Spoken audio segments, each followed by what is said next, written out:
Welcome back to CBS This Morning. Nationwide protests over police brutality are putting new scrutiny on the role of officers who witness fellow officers using brutal or unnecessary force on suspects.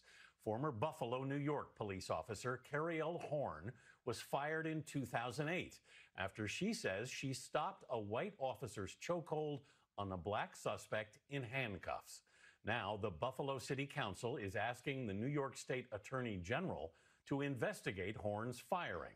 National correspondent Jericka Duncan spoke with Horn. Jericka, good morning. Good morning. You know, I covered the case of Cariel Horn when I was a reporter in Buffalo. At the time, it didn't get national interest, or headlines rather, but now you can see that there has been a renewed interest in the case that ended Cariel Horn's career. Looking at the video, it was very upsetting. And I felt that if one of those officers had stepped in, that he would be alive today. Cariel Horn, a nearly 20-year veteran of the Buffalo Police Department, says the image of George Floyd dying at the hands of police is triggering.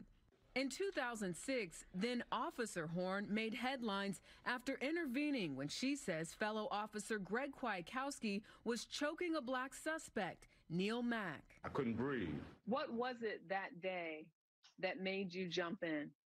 Neil Mack looked like he was about to die.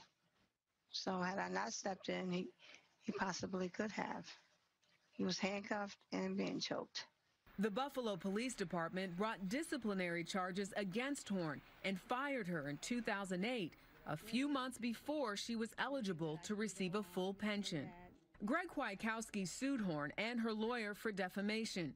In 2011, a judge found that 8 statements Horn's lawyer made were defamatory and false, including the claim that Horn saved the life of a suspect who was already in handcuffs and was being choked out by Officer Greg Kwiatkowski.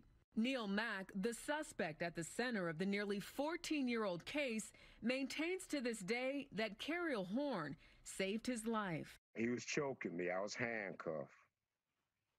Cariel Horn said, "You killing him, Greg," and she reached over and tried to grab his hand around my neck.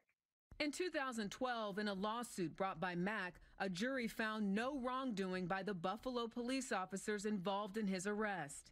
As for Greg Kwiatkowski, he was sentenced to 4 months in federal prison in 2018 for using unlawful and unreasonable force against 4 black teenagers. Unlawful, unnecessary force, the same thing that I said he did.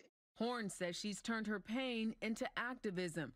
When she saw the recent video of Buffalo police pushing a 75-year-old protester to the ground, she says it was yet another trigger. So now if they can push the 75-year-old white man when it's still daylight out, just think of what they do to our young black kids at nighttime.